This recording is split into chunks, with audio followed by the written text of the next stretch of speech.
ओम शांति। ओम शांति। आज की अव्यक्त मुरली है, वाणी का सार है, स्नेह का रिटर्न है, खुद को स्वयं को टर्न करना। बाबा से हमारा स्नेह है, इसका क्या कहेंगे, इसका बदला क्या होगा? हमें खुद को बदलना है। आज स्नेह और शक्ति मूर्त बाप दादा अपने चारों ओर के स्नेही बच्चों को देख रहे हैं। जितनी सभा साकार में है, उससे भी ज़्यादा आकारी रूप की सभा है। सर्व साकार रूपधारी व आकार रूपधारी बच्चों को बाप दादा स्नेह की भुजाओं में समाये हुए हैं। स्नेह की भुजाएं कितनी बड़ी हैं। चारों ओर के सभी बच्चे स्नेह की भुजाओं में ऐसे समा जाते हैं जैसे नदी सागर में समा जाती है। स्नेह की भुजाएं, स्नेह का सागर बेहद है। सभी बच्चे चाहे नंबरवार भी हैं, लेकिन स्नेह में सब बंधे हुए हैं। सब बच्चों में बाप दादा का स्नेह समाया हुआ है। स्नेह की शक्ति से ही सभी आगे उड़ते जा रहे हैं। स्नेह की उड़ान सब बच्चों को तन से व मन से, दिल से बाबा के समीप लाती है। स्नेह का विमान सेकंड की गति से बाबा के समीप लाता है। ज्ञान, योग, धारणा उसमें यथाशक्ति नंबरवार हैं, लेकिन स्नेह में हर एक अपने को नंबर वन अनुभव करते हैं। ज्ञान चाहे जितना भी समझ आया, योग जैसा भी करते हैं, लेकिन बाबा से प्यार सबका कमाल का है। स्नेह सर्व बच्चों को ब्राह्मण जीवन प्रदान करने का मूल आधार है। अगर सभी बच्चों से पूछें कि निरंतर योगी हो, निरंतर ज्ञान स्वरूप हो, ज्ञानी नहीं लेकिन ज्ञान स्वरूप हो, तो सोचेंगे, कहेंगे हैं तो। निरंतर धारणा स्वरूप हो तो क्या कहेंगे, लक्ष्य तो है ही निरंतर होने का। लेकिन जब पूछेंगे कि निरंतर बाबा से प्यार है, स्नेही हो, तो कहेंगे हाँ जी। स्नेह में सभी पास हैं। कोई पास विद ऑनर है, कोई पास है ना, डबल विदेशी। भारत वाले सब पास हैं। पास नहीं होते तो पास नहीं आते। पास आना माना बाबा के पास आना सिद्ध करता है कि पास हैं। स्नेह का अर्थ ही है बाबा के पास रहना है, और बाबा ने जो पढ़ाई पढ़ाई है उसमें हमें पास होना है, और हर परिस्थिति को बहुत सहज पास करना है। पास रहना है, बोलो पीछे पीछे, पास रहना है, पास होना है, और हर परिस्थिति को पास करना है। तो सभी तीनों में पास होना, पास करना भी आसान है ना, कि पास करने में कभी मुश्किल कभी सहज। पास रहने में आनंद ही आनंद है, और पास करना इसमें नंबरवार है या सब नंबर वन है। देखो नंबर वन नहीं कहते हैं, सभी चुप हो गए, माना कुछ कुछ है बाबा कहते। लेकिन समय प्रति समय स्नेह की शक्ति से पास करना भी इतना ही सहज हो रहा है, और होना ही है जैसे पास रहना सहज है। और जब पास करना सदा सहज हो जाएगा, तो पास होना क्या, पास हुए ही पड़े हैं। ये तो पक्का निश्चय है कि पास हुए ही पड़े हैं, सिर्फ रिपीट करना है। इतना अटल निश्चय है ना। दूर बैठे भी सब नज़दीक हो ना। दिल तख्त पर है, कोई नैनों के नूर है, कोई दिल तख्त नशीन है। सबसे नज़दीक नयन है और दिल है। आप सभी ओम शांति भवन में नहीं बैठे हो, लेकिन बाप दादा के दिल तख्त पर या नैनों के नूरे रतनबंद समाये हुए हो। समाया हुआ कभी दूर नहीं होता। इस वर्ष क्या करेंगे? कहने में तो कहते हो कि इस वर्ष के मिलन की अंतिम बारी है, लेकिन अंत आदि की याद ज़्यादा दिलाता है। आदि मध्य की याद दिलाता है, लेकिन अंत शुरुआत की याद दिलाता है। तो अंत नहीं, लेकिन शुरुआत है। तीव्र गति के उड़ान की शुरुआत है, जो अनादि रफ्तार है, अनादि स्वरूप है।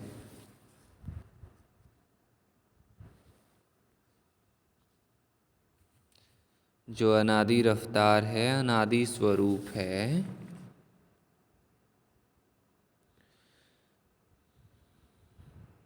आत्म स्वरूप। तो अनादि स्वरूप की रफ्तार क्या है, कितनी तेज रफ्तार है। आजकल के भिन्न भिन्न साइंस के साधनों की तीव्र गति से भी तीव्र गति, साइंस के साधनों की रफ्तार, फिर भी साइंस द्वारा रफ्तार को कट भी कर सकती है, पकड़ भी सकती, लेकिन आत्मा की गति को कोई अभी तक ना पकड़ सका है, ना पकड़ सकता है। इसमें ही साइंस खुद को फेल समझती है, और जहाँ साइंस फेल होती है वहाँ साइलेंस की शक्ति से जो चाहो वो कर सकते हो। तो आत्म शक्ति की उड़ान की तीव्र गति की आदि करो, चाहे स्व परिवर्तन में, चाहे किसी की भी वृत्ति परिवर्तन में, चाहे वायुमंडल परिवर्तन में, चाहे संबंध संपर्क के परिवर्तन में, अभी तीव्र गति लाओ। तीव्रता की निशानी है सोचा और हुआ। ऐसे नहीं सोचा तो है, हो जाएगा, नहीं, सोचा और हुआ। संकल्प, बोल और कर्म तीनों श्रेष्ठ साथ साथ हों। व्यर्थ को व उल्टे संकल्प को चेक करो तो उसकी गति बहुत फास्ट होती है। अभी अभी संकल्प आया, अभी अभी बोल दिया, अभी अभी कर लिया है। कोई भी बात, गुस्सा आता है तो कितना जल्दी जल्दी बोल लेते हैं, है ना। तो व्यर्थ संकल्प है वो, तो उसकी गति कितनी फास्ट होती है। संकल्प, बोल, कर्म इकट्ठा इकट्ठा बहुत फास्ट होता है। उसकी गति का जोश इतना तीव्र होता है।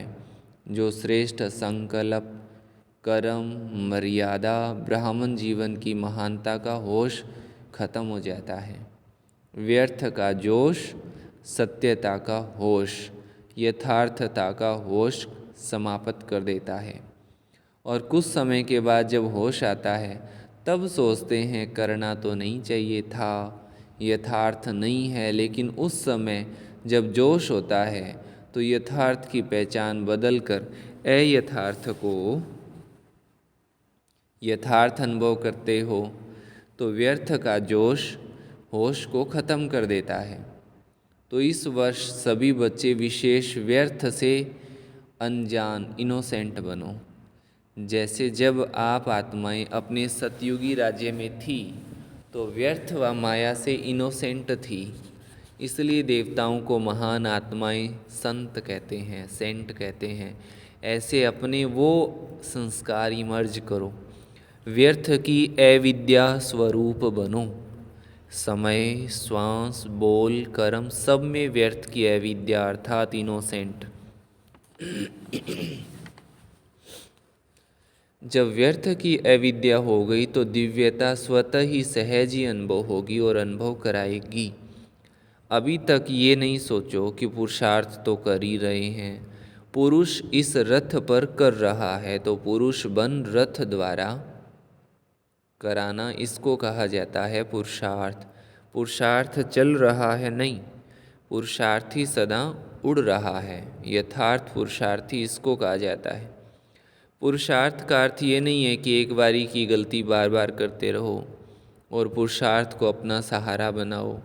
यथार्थ पुरुषार्थी हो, स्वभाव भी स्वाभाविक हो, अति सहज। अभी मेहनत को किनारे करो। अल्पकाल के आधारों का सहारा जिसको किनारा बनाकर रखा है, ये अल्पकाल के सहारे के किनारे अभी छोड़ दो। जब तक ये किनारे हैं तो सदा बाबा का सहारा अनुभव नहीं हो सकता, और बाबा का सहारा नहीं है इसलिए हद के किनारों को सहारा बनाते हैं। चाहे अपने स्वभाव संस्कारों को, चाहे परिस्थितियों को, जो किनारे बनाए हैं ये सब अल्पकाल के दिखावा मात्र धोखे वाले हैं। कितनी गहरी बात है ये। जो हमारे सहारे दिख रहे हैं ये सहारा है मेरा, तो बाबा कहे ये तो धोखा है, धोखे में नहीं रह जाओ। बाबा का सहारा छत्र छाया है। अल्पकाल की बातें धोखेबाज है। माया की बहुत मीठी मीठी बातें सुनते रहते हैं, बहुत सुन चुके हैं। जैसे द्वापर के शास्त्र बनाने वाले बातें बनाने में बहुत होशियार हैं, कितनी मीठी मीठी बातें बना दी हैं। तो बातें नहीं बनाओ, बातें बनाने में सब एक दो से ज़्यादा होशियार हैं। ना बातें बनाओ, ना बातें देखो, ना बातें करो। ना बातें बनाओ, ना बातें देखो और ना ही बातें करो। लेकिन क्या करो? बाबा को देखो। किसको देखो? बाबा को देखो, बाप समान करो, बाबा समान बनो। जब कोई बात सामने आती तो बात बनाना सेकंड में आ जाता है, क्योंकि माया की गति भी तीव्र है ना। ऐसे सुंदर रूप की बात बना देती है जो सुनते बाप को तो हंसी आती है, लेकिन दूसरे प्रभावित हो जाते हैं। बोलते तो ठीक है, बहुत अच्छा है, बात तो ठीक है, और खुद को भी ठीक लगते हो, लेकिन समय की तीव्र गति को देख अब इन किनारों से तीव्र उड़ान करो। ये अनेक प्रकार की बातें व्यर्थ रजिस्टर के रोल बनाती रहती है, माना रजिस्टर बढ़ाती रहती है, रोल के ऊपर रोल बनता जाता है। इसलिए इनसे अब अनजान बनो। इस इनोसेंट स्टेज से बनी बनाई सेवा की स्टेज आपके सामने आएगी। इस वर्ष के यथार्थ पुरुषार्थ के प्रत्यक्ष फल की निशानी बनी बनाई सेवा आपके सामने आएगी। व्यर्थ का सामना समाप्त करो। व्यर्थ का सामना करना समाप्त करो तो सेवा की ऑफर सामने आएगी। आप सभी सेवा के निमित्त तो अनेक वर्षों से बने, अब औरों को निमित्त बनाने की सेवा के निमित्त बनो। माइक वो हों और आप माइट हों। बहुत समय आप माइक बने, अब माइक औरों को बनाओ, आप माइट बनो। हैं बाबा के आप बहुत बोल लिए, अब औरों को सुनाने के लिए आगे करो, खुद पीछे होकर के शक्ति भरो। तो आपके माइट से माइक निमित्त बने। इसको कहा जाता है तीव्र गति के उड़ान की निशानी। समझा क्या करना है? तीव्र उड़ान है ना, कि कभी तीव्र कभी धीमी, सदा तीव्र गति के उड़ान से उड़ते रहेंगे। बादलों को देख घबराओ नहीं, ये बातें ही बादल हैं। सेकंड में पार करो, विधि को जानो और सेकंड में विधि द्वारा सिद्धि को प्राप्त करो। बाबा कहते एक तरफ है रिद्धि सिद्धि का फोर्स, क्योंकि आजकल जादू मंत्र वाले भी बहुत हैं ना, और आपका है विधि संपन्न सिद्धि का फोर्स। रिद्धि सिद्धि है अल्पकाल की, और विधि से सीधी सदा काल के लिए। बाप दादा अभी ऐसा ग्रुप चाहता है जो सदा मनसा में, वाणी में, बोल में, संपर्क में जो ओटे सो अर्जुन। मैं अर्जुन हूँ, मैं जो करूँगा, हाँ देह भान वाला नहीं, मैं श्रेष्ठ आत्मा हूँ ये वाला। मुझे देख और करेंगे तो जो ओटे सो अर्जुन, जो गाया हुआ है पहला नंबर अर्थात अर्जुन अलौकिक जन। ऐसा ग्रुप बाप दादा देखना चाहते हैं। बातों को नहीं देखें, दूसरों को नहीं देखें, दूसरे का व्यर्थ नहीं सुने, बस अलौकिक जन। संकल्प, बोल और कर्म सब में अलौकिकता, दिव्यता की झलक हो, इसको कहा जाता है अर्जुन अलौकिक जन। ऐसा ग्रुप इस वर्ष में तैयार होगा कि दूसरे वर्ष में तैयार होगा। तो जो इस ग्रुप में आना चाहते हैं वो हाथ उठाओ। मुझे बनना है, मैं अर्जुन हूँ। अर्जुन कौन सा? जो बातों को ओटे, अलौकिक जन। फिर कोई ऐसा समाचार नहीं आए कि क्या करें, हो जाता है, परिस्थितियाँ ऐसी हैं, मदद नहीं मिलती है, दुआएं नहीं मिलती है, सहारा नहीं मिलता है।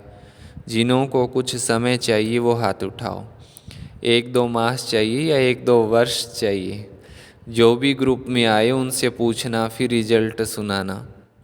टीचर्स तो पहले, क्योंकि जो निमित्त बनते हैं उनका सूक्ष्म वायुमंडल वाइब्रेशन जरूर जाता है। अभी हमने भी सोचा है 1 महीना एकदम साइलेंस में रहने का, मौन में रहने का।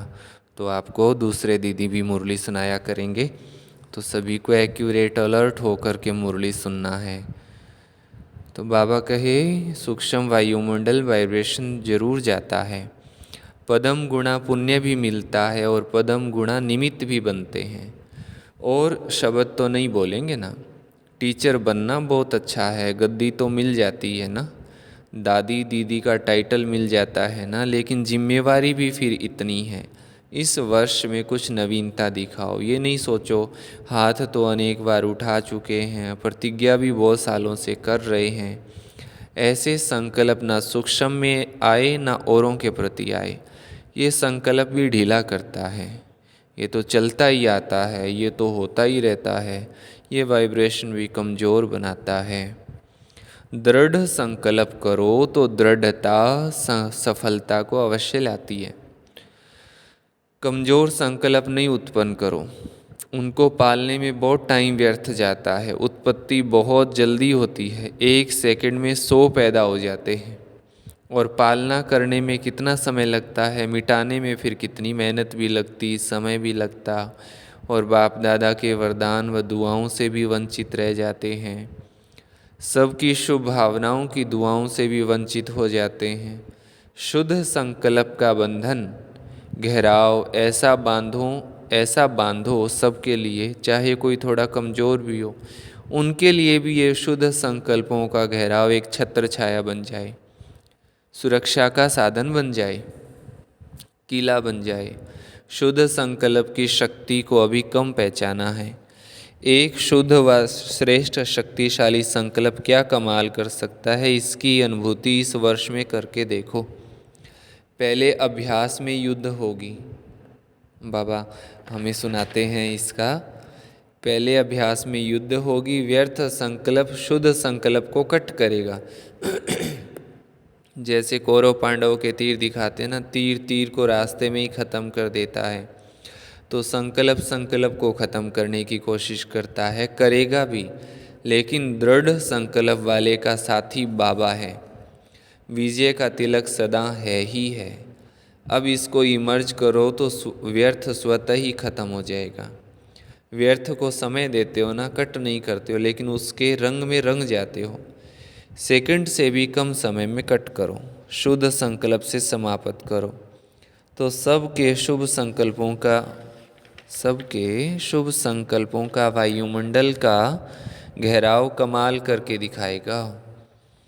पहले से ये नहीं सोचो कि होता तो है नहीं, करते तो बहुत हैं, सुनते तो बहुत हैं, अच्छा भी बहुत लगता है, लेकिन होता नहीं है। ये भी व्यर्थ वायुमंडल कमज़ोर बनाता है। होना ही है, दृढ़ता रखो, उड़ान करो, क्या नहीं कर सकते हो, लेकिन पहले खुद के ऊपर ध्यान दो। खुद का अटेंशन ही टेंशन ख़त्म करेगा। खुद के ऊपर ध्यान देंगे तो सारी बातें ठीक होंगी।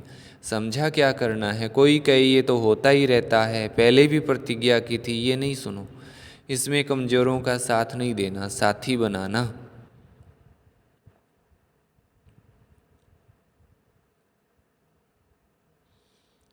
अगर कोई ऐसा वैसा बोलता है तो 1-2 में कहते हो ना, शुभ बोलो, शुभ सोचो, शुभ करो, अच्छा सभी राजी खुशी है ना, खुश राजी है ना, सभी से बात की ना, ये भी बाबा का स्नेह है, स्नेह की निशानी है।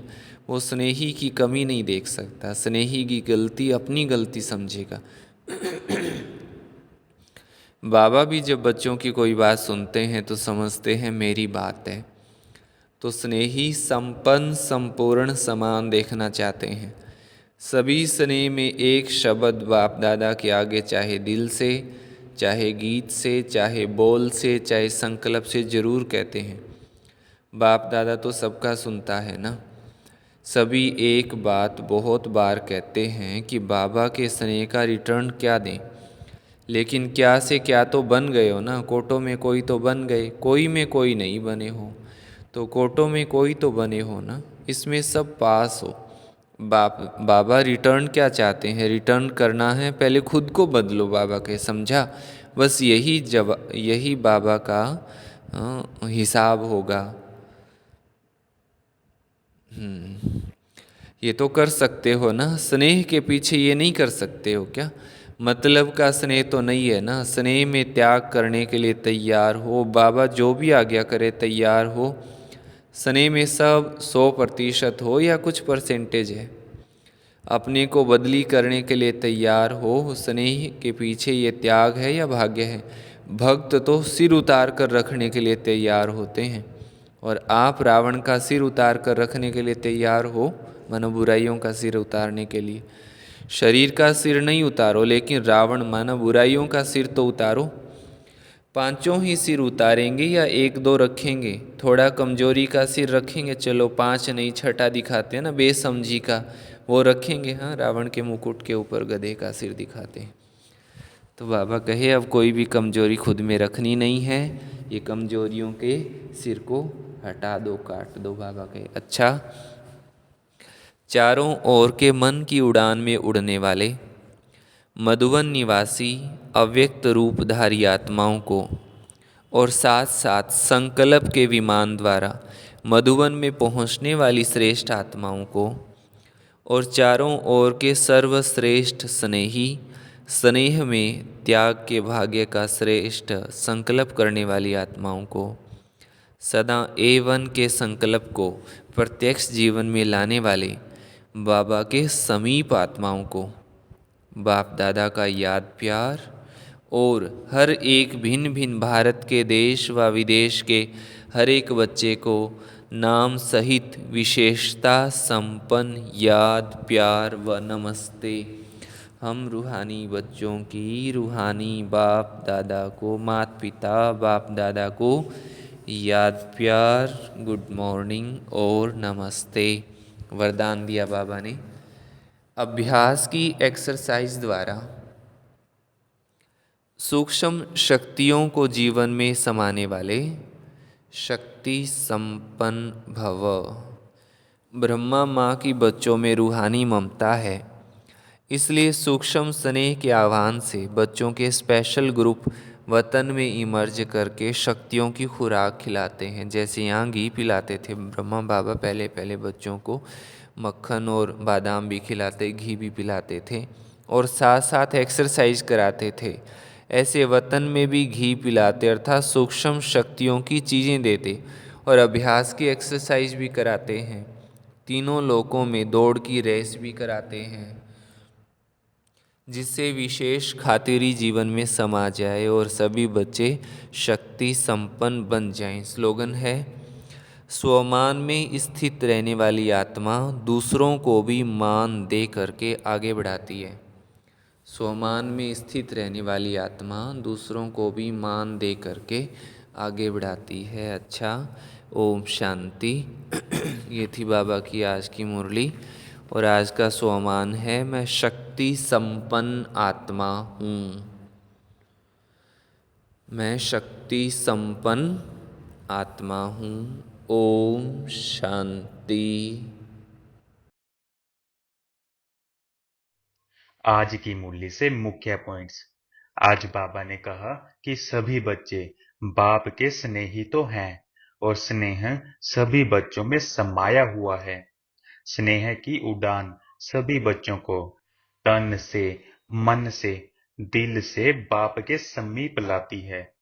बाबा कहते कि सभी बच्चे स्नेह में पास हैं, तभी तो बाप के पास हैं, माना नजदीक हैं। बाप के पास आना सिद्ध करता है कि बच्चे पास हैं।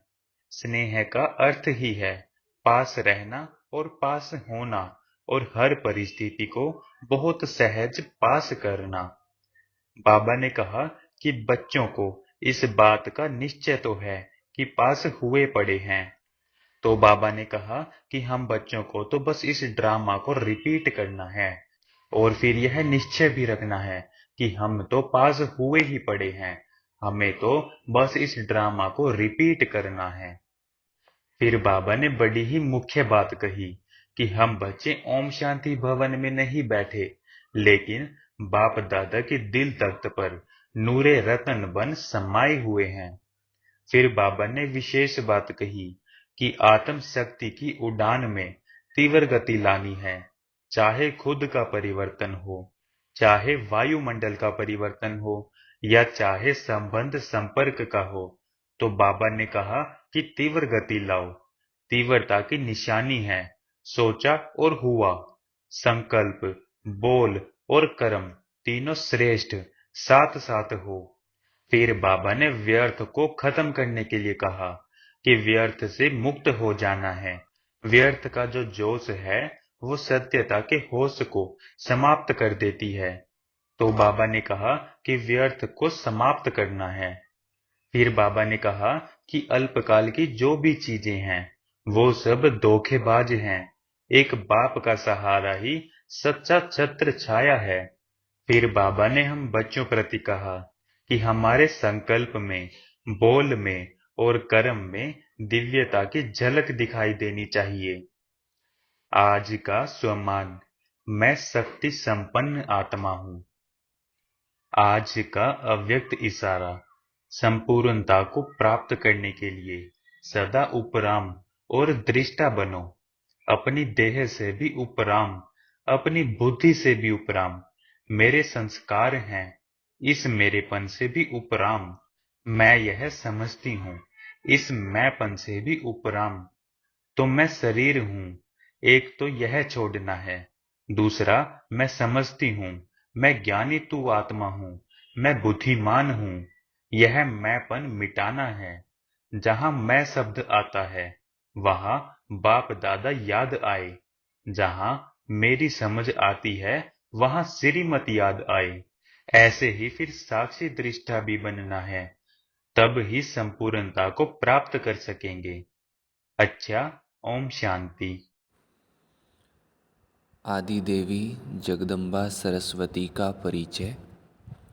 ब्रह्मा कुमार दादा आनंद किशोर जी जगदम्बा सरस्वती का परिचय देते हुए कहते हैं, हमारे शरीरों को जन्म देने वाली लौकिक माँ तो हर एक की अपनी अपनी है, और आत्मा की दृष्टि से हम सबके माता पिता एक निराकार पारलौकिक परमात्मा ज्योति बिंदु शिव हैं, जो हमारे लौकिक माता पिताओं के भी माता पिता हैं। लौकिक और पारलौकिक माता का तो सबको पता है, यद्यपि आज मनुष्यों को उस पारलौकिक माता पिता के नाम, स्वरूप, धाम, कर्तव्य इत्यादि के बारे में सत्य परिचय तो नहीं है, परंतु सृष्टि चक्र के 5000 वर्ष के कल्प में एक समय वो भी आता है जब हमें अपनी अलौकिक माँ मिलती है। ये अलौकिक माता हमें कल्प में केवल एक ही बारी और थोड़े से समय के लिए मिलती है। इनका ही नाम जगदम्बा आदि देवी माँ सरस्वती है। अब प्रश्न उठता है कि निराकार परमात्मा शिव तो अनादि अविनाशी होने के नाते हम सभी आत्माओं के पिता है, पर जगदम्बा जो कि शरीरधारी है वो सारे जगत की माता कैसे हुई? इसका सही उत्तर जानने के लिए जगदम्बा के अलौकिक कर्तव्य को समझना होगा। इस अलौकिक माँ का पूरा कर्तव्यवाचक नाम शिववंशी ब्रह्मा कुमारी आदि देवी जगदम्बा सरस्वती है। माँ सरस्वती को ज्ञान की देवी, गॉडेज ऑफ नॉलेज तो सभी मानते हैं। उनके हाथों में वीणा का अलंकार उनके ज्ञान वीणा बजाने का ही प्रतीक है। परंतु विचारणीय बात यह है कि जब ज्ञान का सागर एक परमपिता परमात्मा शिव ही है, तो फिर माँ सरस्वती के पास ज्ञान कहाँ से और कैसे आया? अवश्य ही माँ ने भी तो परमात्मा शिव से इतना ज्ञान प्राप्त किया होगा जो वो ज्ञान ज्ञानेश्वरी अथवा ज्ञान की देवी कहलाई। मम्मा ने बाबा से, शिव बाबा से इतना ज्ञान पाया जो वो ज्ञान की देवी कहलाई। सृष्टि चक्र में जब घोर कलियुगी पति सृष्टि के अंत का समय आता है, जब पाप का घड़ा भर जाता है, तभी गीता के भगवान निराकार परमात्मा शिव मनुष्यों को पतित से पावन बना करके नई सतयुगी सृष्टि की पुनर्स्थापना करने के लिए प्रजापिता ब्रह्मा के साकार रथ में प्रवेश करके अवतरित होते हैं। ये भी सब मानते हैं कि परमात्मा ने ब्रह्मा द्वारा नई सृष्टि की स्थापना की थी। ब्रह्मा मुख से सन्मुख सत्य ईश्वरीय ज्ञान रूपी गीता को सुनकर धारण करने वाले ब्रह्मा मुख वंशावली सच्चे ब्राह्मणों की विकारों से युद्ध करने वाली अहिंसक शिव शक्ति सेना की सेनानी माँ सरस्वती ही बनती है। वही ज्ञान सागर अमरनाथ परमात्मा शिव के ज्ञान को बुद्धि रूपी कलश में धारण करके अन्य ब्रह्मा कुमार और ब्रह्मा कुमारियों सहित चैतन्य ज्ञान गंगा बनकर मनुष्य आत्माओं को उस ज्ञान अमृत द्वारा पतित से पावन बनाने की अलौकिक सेवा करती हैं। इस रूहानी सेवा से ही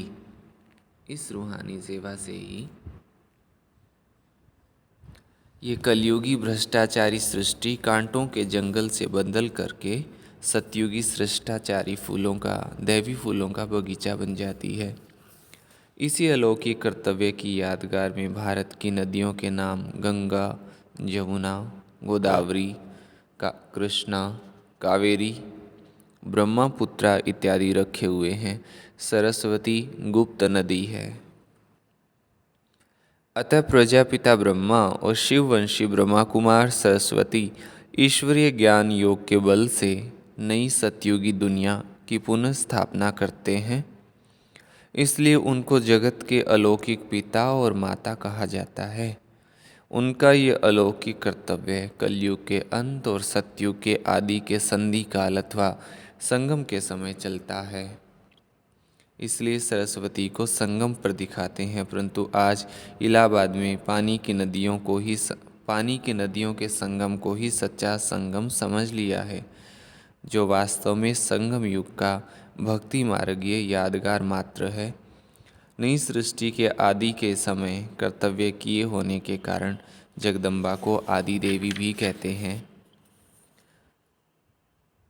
नवरात्रि और जागरण ये हम कल सुनेंगे इसके आगे का। ओम शांति।